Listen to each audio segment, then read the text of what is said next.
Hello everyone, welcome back to Sukhmani और educator. आज हम पॉलिटिकल साइंस का मीनिंग, नेचर, स्कोप और सिग्निफिकेंस इतनी इजी लैंग्वेज में समझेंगे कि आपको अलग से नोट्स याद करने की बिल्कुल ज़रूरत नहीं पड़ेगी। इस वीडियो को एंड तक आपको हर पॉइंट कॉन्सेप्ट के साथ क्लियर हो जाएगा, तो वीडियो को एंड तक ज़रूर देखिए और चैनल को सब्सक्राइब करना मत भूलिए। सबसे पहले एक सिंपल क्वेश्चन, जब हम पॉलिटिकल साइंस बोलते हैं तो क्या सिर्फ पॉलिटिकल की बात होती है, पॉलिटिशियंस की बात होती है? बिल्कुल नहीं। पॉलिटिकल साइंस सिर्फ इलेक्शन या पॉलिटिकल पार्टी का सब्जेक्ट नहीं है। ये एक ऐसा सब्जेक्ट है जो हमें बताता है स्टेट कैसे बनी, गवर्नमेंट कैसे काम करती है, कॉन्स्टिट्यूशन का इंपॉर्टेंस क्या है, सिटीजन्स के राइट और ड्यूटीज़ क्या होते हैं, डेमोक्रेसी कैसे चलती है और कंट्रीज एक दूसरे के साथ रिलेशन कैसे मेंटेन करते हैं। इसी वजह से पॉलिटिकल साइंस को सोशल साइंस का एक बहुत इंपॉर्टेंट सब्जेक्ट माना जाता है। अब हम समझते हैं पॉलिटिकल साइंस का मीनिंग। पॉलिटिकल साइंस दो वर्ड से मिलकर बना है, पॉलिटिकल प्लस साइंस। साइंस का मतलब है किसी भी सब्जेक्ट की सिस्टमैटिक स्टडी।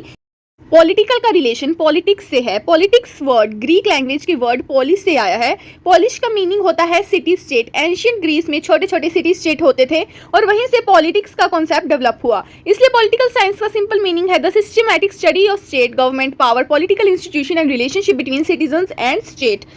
मतलब पॉलिटिकल साइंस हमें बताती है गवर्नमेंट कैसे बनती है, लॉज कैसे बनाए जाते हैं, सिटीजन्स के राइट क्या है और स्टेट सोसाइटी को कैसे मैनेज करता है। अब समझते हैं फेमस फिलोसफर्स की डेफिनेशन।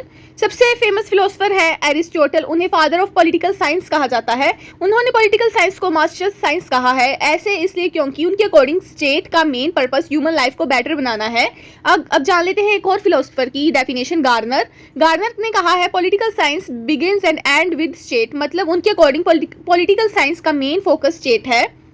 अब आता है एग्जाम का सबसे important topic, nature of political science. Nature का मतलब होता है पॉलिटिकल साइंस की कैरेक्टरिस्टिक्स। सबसे पहले आता है political science is a social science. Political science human society को स्टडी करती है। ये इंसान, गवर्नमेंट और सोसाइटी के रिलेशन को समझती है। एग्जाम्पल के लिए इलेक्शन में लोग किस बेसिस पर वोट देते हैं, ये भी पॉलिटिकल साइंस का ही पार्ट है। सेकंड है political science is both science and art. सबसे पहले साइंस, पॉलिटिकल साइंस ऑब्जर्वेशन करती है, सर्वे करती है, रिसर्च करती है, फैक्ट्स कलेक्ट करती है और डाटा को एनालाइज करती है। इसी वजह से इसे साइंस कहा जाता है। लेकिन सिर्फ साइंस ही नहीं, ये हमें लीडरशिप, एडमिनिस्ट्रेशन, पॉलिसी मेकिंग और डिसीजन मेकिंग भी सिखाती है। ये प्रैक्टिकल स्किल्स हैं, इसलिए इसे पॉलिटिकल साइंस को आर्ट भी कहा जाता है। थर्ड है political science is dynamic. Dynamic का मतलब होता है चेंज। पॉलिटिक्स कभी भी सेम नहीं रहती। पहले किंग होते थे, फिर डेमोक्रेसी आई और आज एआई का टाइम है, डिजिटल गवर्नेंस है और सोशल मीडिया पॉलिसीज जैसे नए कॉन्सेप्ट आ गए हैं। इसलिए पॉलिटिकल साइंस भी कॉन्टिन्यूसली अपडेट होती रहती है, चेंज होती रहती है। डायनामिक है, टाइम के साथ चेंज होती है। फोर्थ है political science is normative. Normative का मतलब है आइडियल्स। अब पॉलिटिकल साइंस सिर्फ ये नहीं बताती कि गवर्नमेंट क्या कर रही है, ये भी पूछती है गवर्नमेंट को क्या करना चाहिए, जस्टिस क्या है, इक्वालिटी क्या है, लिबर्टी क्या है। ये आइडल सोसाइटी की बात करती है। देन आता है political science is empirical. Empirical का मतलब है evidence based. Modern political science survey, statics, research paper और पब्लिक ओपिनियन के बेसिस पर कंक्लूजन निकालती है और सिर्फ अजम्पशंस पर नहीं चलती। ये एम्पेरिकल है, ओके, एविडेंस पे बिलीव करती है। सिक्स्थ आता है political science is interdisciplinary. Political science अकेली नहीं चलती, इसका relation sociology, economics, history, philosophy, laws और साइकोलॉजी से भी होता है। अगर किसी कंट्री की इकोनॉमी वीक होगी तो उसकी पॉलिटिक्स पर भी इफेक्ट पड़ेगा। इसी तरह सोसाइटी और पॉलिटिक्स एक दूसरे से कनेक्टेड है। सेवंथ है political science studies power. Power political science का सेंट्रल कॉन्सेप्ट है। कौन डिसीजन लेता है, अथॉरिटी किसके पास है, पावर लीगल है या इलीगल, ये सब इसी सब्जेक्ट में स्टडी होता है। 8th नंबर पर आता है पॉलिटिकल साइंस इज प्रैक्टिकल। जो कॉन्सेप्ट हम पढ़ते हैं उनका यूज रियल लाइफ में होता है। गवर्नमेंट पॉलिसीज बनाती हैं, सिविल सर्वेंट्स एडमिनिस्ट्रेशन चलाते हैं, कोर्ट कॉन्स्टिट्यूशन को प्रोटेक्ट करती है। ये सब पॉलिटिकल साइंस का प्रैक्टिकल एप्लीकेशन है। अब बात आती है स्कोप्स क्या हैं।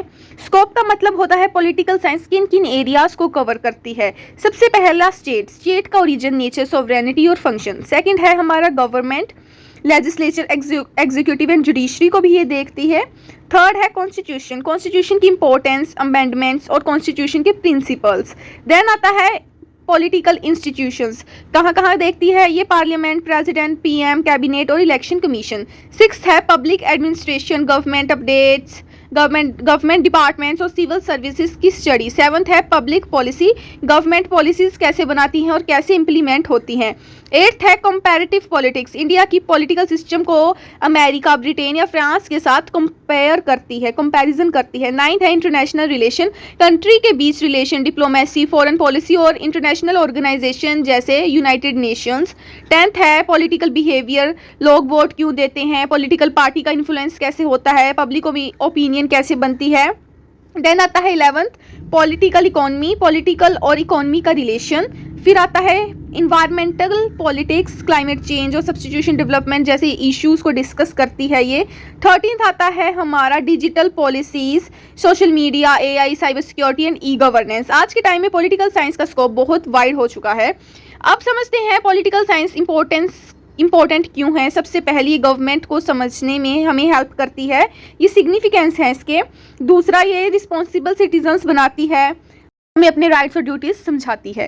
तीसरा, ये डेमोक्रेसी को स्ट्रॉन्ग बनाती है, एजुकेटेड वोटर्स ही स्ट्रॉन्ग डेमोक्रेसी की फाउंडेशन होते हैं। 4th में आएगा ये ह्यूमन राइट्स और फंडामेंटल्स के बारे में अवेयरनेस क्रिएट करती है। 5th, ये गुड गवर्नेंस को प्रमोट करती है। 6th में आएगा गवर्नमेंट्स इसी नॉलेज की हेल्प से पॉलिसीज बनाती हैं। 7th में आएगा पॉलिटिकल साइंस लीडरशिप और डिसीजन मेकिंग स्किल्स डेवलप करती है। 7th में हमने देख लिया। अब 8th पॉइंट की बारी है, ये नेशनल इंटीग्रेशन और यूनिटी की स्ट्रेंथ है, उसे स्ट्रेंथन करती है। 9th में आएगा इंटरनेशनल रिलेशन समझने में हेल्प करती है। और last but not the least, political science बहुत सारी करियर अपॉर्चुनिटीज भी प्रोवाइड करती है, जैसे UPSC, HPSC, teaching, law, journalism, research, NGOs, public policy और पॉलिटिक्स। इसीलिए पॉलिटिकल साइंस सिर्फ एक सब्जेक्ट नहीं बल्कि सोसाइटी को समझने का एक पावरफुल टूल है। तो आज हमने डिटेल में समझा है पॉलिटिकल साइंस का मीनिंग, नेचर, स्कोप और सिग्निफिकेंस। अगर ये कॉन्सेप्ट आपको क्लियर हो गए तो आगे के लिए टॉपिक जैसे state sovereignty, liberty, equality, democracy और कॉन्स्टिट्यूशन समझना भी बहुत इजी हो जाएगा। अगर वीडियो इंफॉर्मेटिव लगी हो तो वीडियो को लाइक करें, अपने फ्रेंड्स के साथ शेयर करें और चैनल को सब्सक्राइब करना मत भूलिए। मिलते हैं नेक्स्ट वीडियो में और इंटरेस्टिंग पॉलिटिकल साइंस के टॉपिक के साथ। Thank you for watching.